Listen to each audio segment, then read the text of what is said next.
हाथ में छाता एक कमंडल है, यज्ञोपवीत है, पैरों में खड़ाऊ है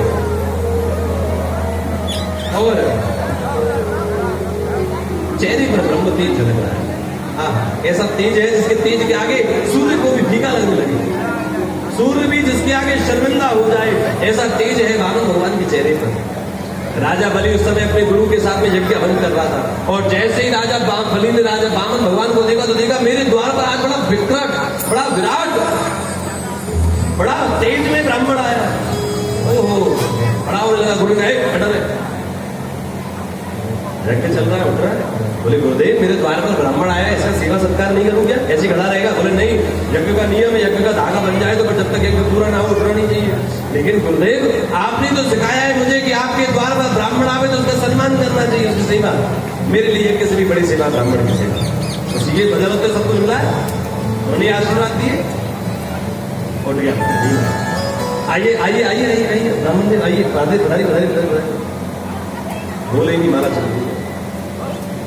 मैं राजा बलि, अब जो मांगोगे सुन लो, जो आप बोलो। क्या सेवा करूं आपकी? जो आप बोलो। सेवा तो ठीक है, बातें नहीं करेंगे। बहन नहीं आई है अभी, आज नॉट अलाउड। हमारी कथा में बात करना अलाउ नहीं है।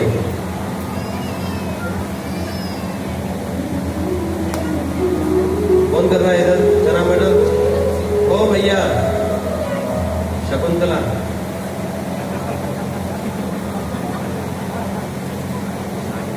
प्रेम से बोलो। अरे और प्रेम से, अरे जोर से बोलो। अरे भोपालियों, वास्तव में भोपालियों में तारे ज्यादा निकल रही है। भोपाली बोलो। आप जो बोलेंगे, जो मैं आपकी सेवा कर सकता हूँ, आप जो रहो तो। अभी माला कर रहे, बोलेंगे बोलेंगे। देखो बोली नहीं दे, माला कर रहे, कैसे बड़ा ब्राह्मण है, इसका तो सूर्य भी शर्मिंदा है इसके तेज के आगे। वाह वाह वाह, क्या चमके, लाल लाल।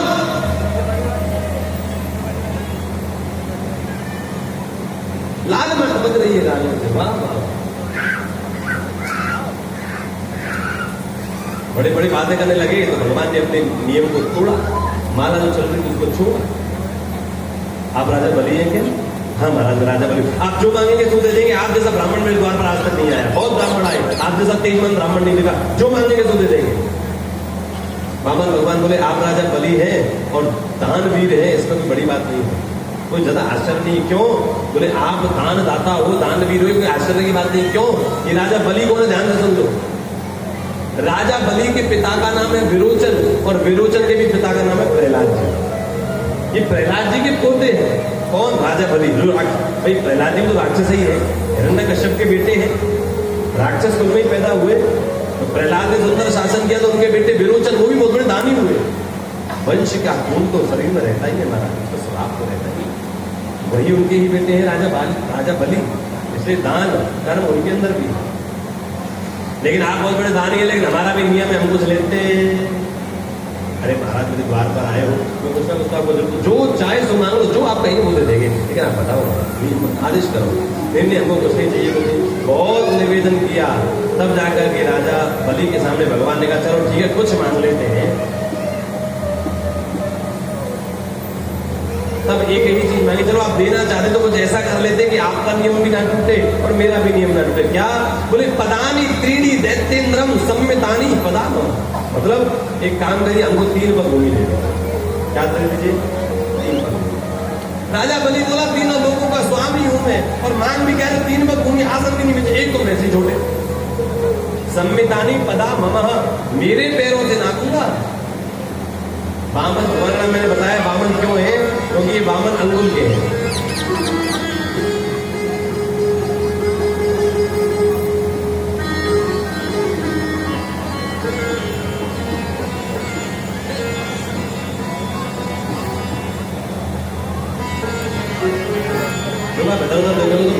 इससे पता क्या होता है, वक्ता जो होता है ना उसकी दृष्टि सब पर होती है। देखो जब टीचर जब पढ़ाता है तो जो पीछे बच्चे उदम कर रहे होते हैं डांटता ही नहीं जाता है। शांत करो, कहाँ देख रहा है? ये कुछ ऐसा ही है। टीचर मुझे बनाया, आप सब लोग मेरे स्टूडेंट हैं। आप में से अगर कुछ ऐसा वैसा करो तो मेरा डिस्टर्बेंस होता है, फिर मेरा कथा में से मन चला जाए। फिर मैं आपको ऐसी कथा सुना जाऊंगा कि आपका भी मन नहीं करेगा। मुझे तो क्या करना, मेरा टाइम हो गया, अभिनंदन के अंदर कराऊं, चलो आप अच्छे से नहीं सुनो, मैं तो आपको सुनाने के लिए तो बैठा हूं, फिर प्रसाद देने आए हो, सुनने के लिए आए हो, इधर उधर बातें नहीं करो। कोई विशेष कार्य है तो चुप उठ के चले जाओ, तो आगे बैठ जाओ। और मेरे सामने पानी तो पीते ही नहीं है, मेरे सामने पानी पी रहे हैं। अच्छा एक बात बताओ, पानी की आवश्यकता श्रोता को ज्यादा है कि वक्ता को? अरे बोलो, किसको ज्यादा है? गला आपका सुनना चाहिए कि मेरा? सुख आपका क्यों रहा है, मेरा थोड़ी सुन रहा है। तो मेरे सामने पी रहे, और देखो अभी भी पी रहे, अभी भी नहीं मान रहे। ओह देखो गया, देखो ये क्या है, ये अब बड़ी बड़ी कथाओं में तो क्या मालूम नहीं चलता पीछे क्या हो रहा है। मेरी बात समझ, ठीक है? इतने सी लोग हैं, सबको सबके चेहरे दिख पा रहे हैं, उनमें भी आप अगर ऐसा करोगे तो डिस्टर्बेंस क्रिएट होता है। और मेरा कोई भरोसा नहीं है, पर मैं कथा 10-11 बजे तक चलाऊंगा, देख लो। और ध्यान समझना, बाहर का गेट बंद हो करा दूंगा, जाके भी दिखा।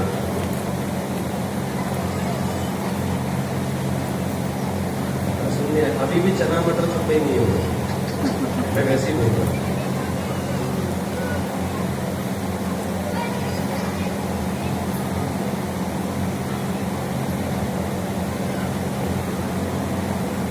सम्मितानी पदा तीन पर घूमी नहीं। राजा बलि बोले महाराज मैं तो बहुत कुछ देना चाहता हूं आपको, लेकिन आप कुछ ले ही नहीं रहे, क्या चाहिए आप? पर तीन पग भूमि, आसन भी नहीं, वो भी अपने अपने पैर से नेक्स्ट से, तो पैर छोटे से। राजा बलि बोले, राजा बलि से बावन देना तो 3 पग भूमि तो, वरना हम तो चले। नहीं नहीं महाराज नहीं, चलो आप तब कह रहे हैं तो मैं, मेरी इच्छा तो नहीं, मैं तो बहुत कुछ एक लोग नहीं दूंगा आपको, लेकिन चलो ठीक है। और कहते हैं राजा बलि कहा हम 3 पग भूमि देंगे, तो बात ले लो। बोले ऐसे नहीं, संकल्प करो, श्री विष्णु श्री विष्णु श्री कृष्ण, ऐसे करके 3 बार बोलो, और पूरा संकल्प मंत्र पढ़ करके जो है वो संकल्प करो, तब जाके तो। अरे राजा बलि बोला 3 पग भूमि में काय का संकल्प, ले लो महाराज, कह दिया देंगे देंगे देंगे, बोल दिया ले लो संकल्प। नहीं नहीं नहीं, हम तो ब्राह्मण है, जो कुछ लेते संकल्प के साथ देते, मैंने लेते ही नहीं। अरे महाराज आप 3 पग भूमि का संकल्प करता हुआ भी अच्छा नहीं लगूंगा, मैं कर दो, बड़ा संकल्प करूँ, ले लो, जब कह दिया वचन दे दिया, देंगे देंगे देंगे। नहीं नहीं संकल्प, शुक्राचार्य जी कह रहे हैं साधारण साहब, हमारे संकल्प के लिए आयोजित करा, 3 पग देंगे, लेके चला जाओ, पूरे जिद कर रहा कुछ बात है। तो शुक्राचार्य ने ऐसे आंख बंद करी, ध्यान लगाया। जैसे ही ध्यान लगाया तो क्या देख रहे हैं, वामन भगवान में साक्षात नारायण दिख रहे। ओह ये तो हो ही जा रहा, तुरंत बलि जीवन क्या हुआ? बोले देख संकल्प मत कर देना। बोले क्यों? बोले ना बामन है ना तेरे वाले ना चौहन है। बोले कैसे? बोले कोई बामन नहीं है, कोई साधारण नहीं है। बोले कौन है? बोले साक्षात नारायण ही तुझे चलने आए, साक्षात विष्णु तुझे चलने आया। कैसी बात करनी बोलते? हाँ संकल्प मत कर देना, 3 पग में तेरा सब कुछ दे लेगा, कहीं का नहीं छोड़ेगा। लेकिन गुरुदेव एक बात बताइए, मैंने वचन तो दे ही दिया कि देंगे देंगे, अब संकल्प में कुछ रहा नहीं, मैंने वचन तो दिया ही, अगर मैं वचन पूर्ण ना करूं तो मेरा वचन झूठा। और आपने तो कहा ब्राह्मणों का सम्मान कर, मैं मना कर रहा हूँ नहीं, लेकिन माने नहीं। मैं कह रहा हूँ देखो गुरुदेव, अगर आप कह रहे हैं साक्षात नारायण है और मैं कह रहा हूँ ये साधारण सा ब्राह्मण है, और दोनों ही बातों में मेरा फायदा है। क्या फायदा है? बोले अगर ये साधारण सा ब्राह्मण है तो 3 पग भूमि से ज्यादा लेगा, मेरा विश्वास है। और अगर आपके कहे अनुसार मैं मान लूं कि साक्षात नारायण है तो भी मेरा कोई नुकसान नहीं है। क्यों? दुनिया क्या कहेगी? राजा बलि के द्वार पर भगवान को भी भिक्षा मांगने आना पड़ा। राजा बलि का प्रताप है, भगवान को भी जब भिक्षा मांगने आना पड़ गया और मारा तुरंत हाथ में जल लेकर के संकल्प, जैसे ही संकल्प कर दिया राजा बलि का ले लो महाराज, संकल्प हो गया। वो कहते हैं उसी समय राजा बलि से कहा पहले प्रणाम तो करो हमको। और जैसे ही राजा बलि प्रणाम करने के लिए झुके, जो वामन भगवान अभी इतना सा स्वरूप था वो तुरंत ही विराट स्वरूप में परिवर्तित हो गए महाराज। करोड़ों अरबों किलोमीटर लंबे हो गए, पूरे अंतरिक्ष में समा गए। इतना विशाल स्वरूप हो गया वामन भगवान का कि जहां पर पहले वामन भगवान दिख रहे थे ना, वहां पर भगवान के पैर का नाखून भी नहीं दिख रहा है। इतना विराट स्वरूप हो गया, ऊपर ऐसे देखना पड़ा तो भी दिख नहीं रहे, पूरे ब्रह्मांड में छा गए भगवान वामन। और कहते हैं एक पग में पूरी पृथ्वी को नाप लिया, दूसरे पग में दोनों लोगों को नाप लिया, और तीसरा पग तो बचा ही नहीं बना रखा। राजा बलि ने देखा, हाथ जोड़ के वाह। भगवान बोले, राजा बलि तूने 3 पग भूमि देने का वचन किया था, 2 ही पैर हुए, तीसरा तो भी बचा कहाँ रखो, तेरा सब कुछ खत्म, अब पता कहाँ रखो। और जो वचन को पूरा नहीं करता संकल्प के बाद में, उसको घोर नरक में वास करना पड़ता है, समझ लेना बिल्कुल। बांध के पटक दिया भगवान, चल।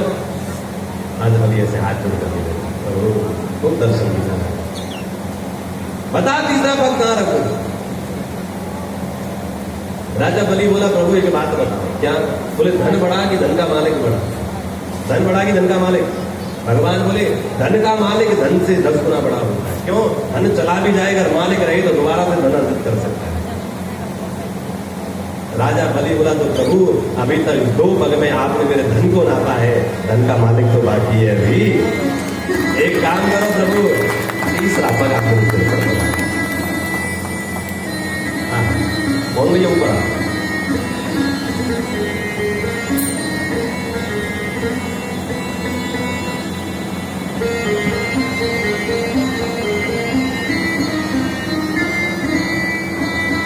महाराज ये खड़े नहीं, नीचे से बैठ जाओ, भगवान के सामने बैठ जाओ। ऐसे दृश्य का दर्शन करा रहा हूं, बोलो आपने मेरे धन को नापा है, धन का मालिक तो अभी बाकी है। प्रभु तीसरा सिर पर बढ़ रहा हो, और कहते हैं जैसे ये शब्द कहा, भगवान ने तुरंत अपना पैर उठाया, पकड़ लो लाला, और सीधे ही राजा बलि के मस्तक पर पकड़ा दिया। बोलिए वामन भगवान की, बलि राजा की, श्रीमद् भागवत भगवान की। और कहते हैं जैसे ही वामन भगवान ने अपना पैर राजा बलि के करेगा कि मैंने सब कुछ लिख ली, तो मैं तीसरा पग। और भगवान ने कहा, राजा बलि, अरे आज मेरे से गलती हो गई। क्या? बोले, मैं तुझे छलने के लिए आया था, लेकिन आज तेरी भक्ति ने तो मुझे ही छल दिया। आज तेरी भक्ति ने मुझे छल दिया। आज तू बता क्या चाहता, तू क्या मांगता, तू बोल। सब कुछ बलि राजा को राक्षस, लेकिन फिर भी भगवान के प्रति भक्ति दे। प्रभु एक बात बताओ, ये सब कुछ आपकी कृपा से तो मिले था, और आपने ले लिया तो मेरा गया क्या? मेरा कुछ नहीं गया, मैं तो जहां था वैसा अभी भी हूं। लेकिन एक बात बताओ प्रभु, क्या आपने कभी भी अपना पैर किसी के मस्तक पर पधराया है? भगवान बोले, कभी भी मैंने अपना पैर किसी के मस्तक पर नहीं पधराया। तो हे प्रभु, जिस पैर को आपने आज तक किसी के मस्तक पर नहीं पधराया, वो आज आपने मेरे मस्तक पर पधरा दिया। और क्या चाहिए? कहते निहाल हो गए वामन भगवान। अच्छा, चाहते तो मना कर सकता था, बलि नहीं देंगे भैया, छोटे का संकल्प किया था, बड़े मन करके कार्य को लिया। लेकिन भक्ति समर्पण का मुख्य भाव है राजा बलि की करना है, क्योंकि प्रहलाद जी के पुत्र हैं। और कहते हैं, मांग तो क्या मांगता है राजा, जो तू मांगेगा वो दूंगा मैं, मांग तो क्या मांगता है? बोले, प्रभु कुछ नहीं, बस यही चाहिए कि घर में घुसूं तो आपका दर्शन हो, घर से निकलूं तो आपका दर्शन, और कुछ नहीं चाहिए। भगवान बोले, क्या? बोले, घर में घुसूं तो आपका दर्शन हो, घर में से निकलूं तो आपका दर्शन। तो भगवान बोले, हमको क्या पता चलेगा तू कब निकल रहा है और कब घुस रहा है? हाँ कि ना? अच्छा, ये किसको पता रहता है कि घर का मालिक कब निकल रहा है, कब घुस रहा है जी? द्वारपाल जो चौकीदार होता है, हाँ कि ना? भाई निकल रहा है तो चौकीदार किसान की नहीं पाती, घर में घुसा तो किसान की, हाँ कि ना? भगवान ने पाताल लोक का राज्य राजा बलि को दिया, और कहते हैं भगवान ने उनकी मनोकामना भी पूर्ण की। भगवान राजा बलि के द्वार पर चौकीदार भी बन गए। काफी समय तक चौकीदारी करी इतने राजा बलि के द्वार पर। हाँ, लक्ष्मी जी का बैकुंठ खाली कब आ रहे प्रभु, बहुत दिन हो गए आए नहीं, कहाँ है? नारद जी ने कहा आएंगे भी नहीं। बोले, क्यों? बोले, नौकरी लग गई सरकारी। बोले, कहाँ? बोले, पाताल लोक। किसके यहाँ? राजा बलि के यहाँ। किसकी नौकरी? चौकीदारी। अरे बड़ी लगाना तो अच्छा नहीं लगता, नौकरी कर रहे। हाँ हाँ, कब आएंगे? आप तो छूटने नहीं, क्योंकि वचन जो दिया है। तो कहते हैं लक्ष्मी जी ने जाकर के राजा बलि को एकदम भैया बना दिया। लेकिन नहीं, रक्षाबंधन का दिन था, राजा बलि के हाथ पे बांध दिया, मेरा कोई भाई नहीं है, मैं आपको ही भाई बनते। बोले, मेरी भी कोई बहन नहीं है, मैं भी आपको बहन बना लेगा। लेकिन आपने मेरे रक्षा सूत्र भारत को कुछ देना तो पड़ेगा। क्या चाहिए बहन? तो कुछ नहीं चाहिए, चौकीदार चाहिए। चौकीदार मतलब? बोले, लक्ष्मी हो, इनको दे दो, बैकुंठ खाली पड़ा है। तब जाकर के भगवान मुक्त हुए, वरना आज भी तुम नहीं, गंगा जी 30 साल करते होते। सुख मानना चाहिए। आगे ना प्रेम से बोलो, अरे जोर से बोलो। ये वामन भगवान की कथा, समर्पण की कथा, सब कुछ देने के बाद भी कह रहे हैं कि मेरा बोलिए वामन भगवान की। वामन भगवान का प्रस्थान ज्यादा दर्द मत करना करोगे नहीं, ठंड लगेगी नहीं, ये